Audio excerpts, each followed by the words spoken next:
Skide godt, det der, Morten! Ja. Så kan det ikke kørt! Pelle! Din gule bil skyder herud! Det er Pelle, der kører ind i automaten. Han tager da den der gule flagzone alvorligt. Han kører direkte ind i flagene. Jeg var nogle gange kystflag. Helt på de bakker. Den kommer ind på tredjepladsen. Ja, det er kvart på en plads. Ja, nu kan vi lige meget Pelle.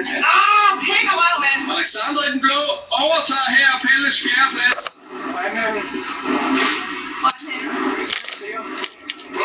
Prøv Pelle, det gør han! Det ville være sjovt, hvis vi lige fik dem der, ikke? Og det er altså kamp om et point, det der. Det går ikke.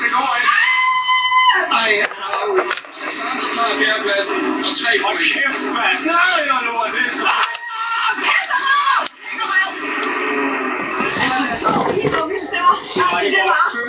Flot kørt.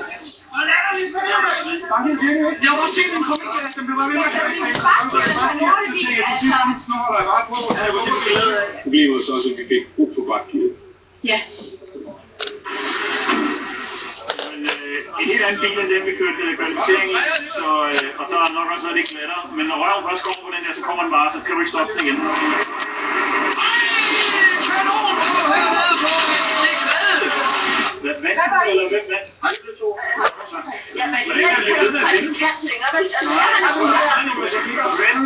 Resultatet af dette første heat blev, til trods for at han lå nummer 5 efter endesving, vinder Thomas og får 7 point, på andenpladsen Morten til 5 point, tredjepladsen Frede 4 point, fjerdepladsen Alexander der får 3 point, og femtepladsen Pelle 2 point, Snebold fik trillet ind i et autoværn og fik ikke bilen i mål, 0 point.